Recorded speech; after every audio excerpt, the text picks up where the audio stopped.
Sveiki, esu humanitarinių mokslų daktaras Andrius Martinkus.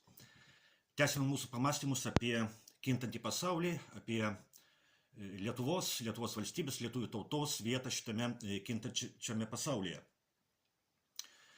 Dėkoju už jūsų rėmimą, dėkoju už jūsų patiktukus, už tai, kad prenumeruojate, už tai, kad komentuojate.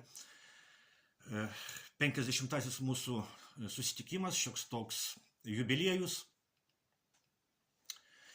Kągi, persikelkime trumpam į Antrojo pasaulinio karo metus.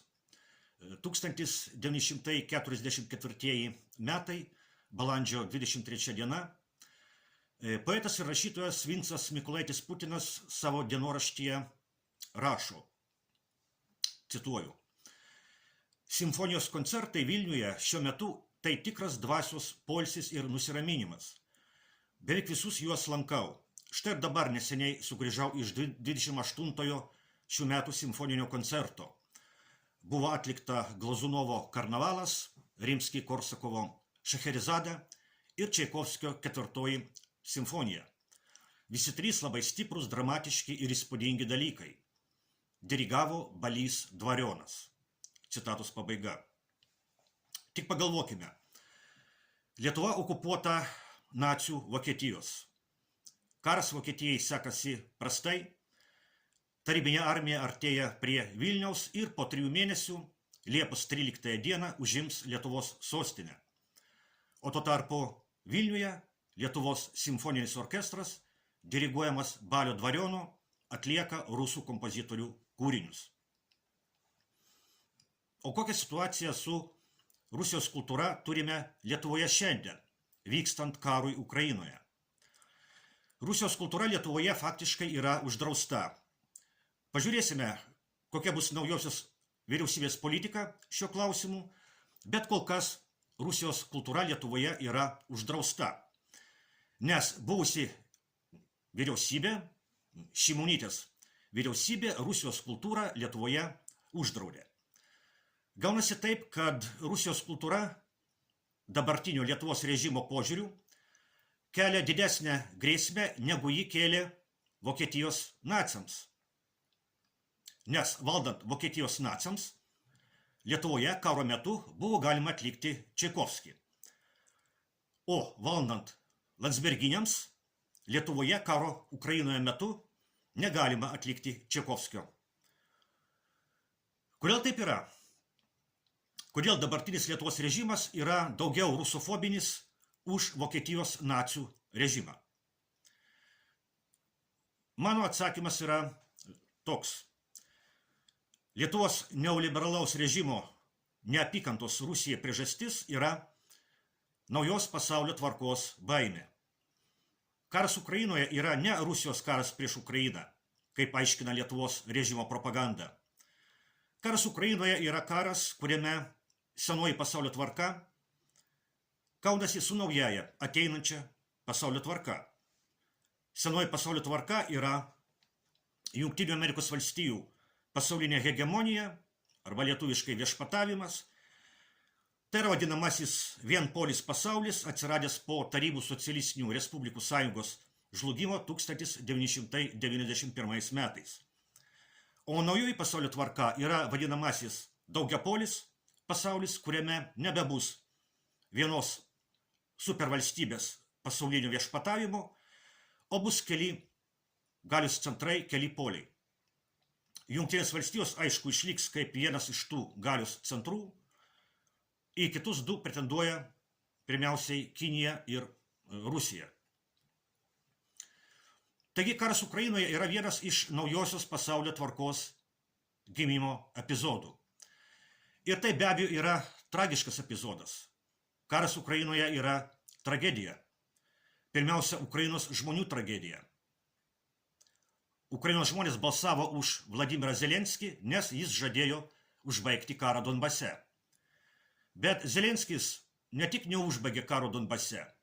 Valdant Zelenskiui, karas išplito visoje Ukrainoje. Zelenskio režimo pagrindinis nusikaltimas yra tai, kad jis sutiko paversti Ukrainą senosios ir naujosios pasaulio tvarkos mūšio lauku. O Lietuvos režimais aktyviai dalyvavo ir dalyvauja šiame Zelenskio režimo nusikaltime. Lietuvos režimo propaganda ir toliau kalba apie tikslą nugalėti Rusiją mūšio lauke. Lietuva taip pat yra šio mūšio laukas.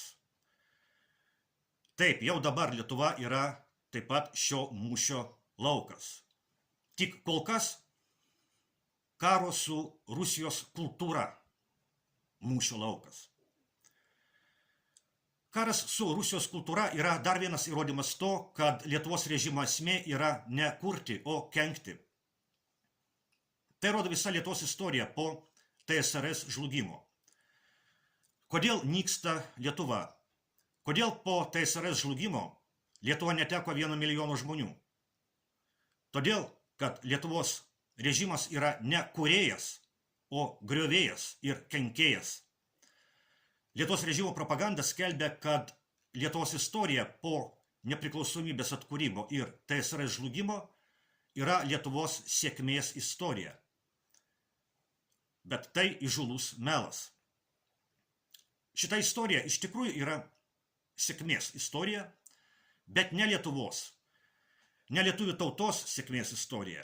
Šita istorija yra Lietuvos režimo sėkmės istorija.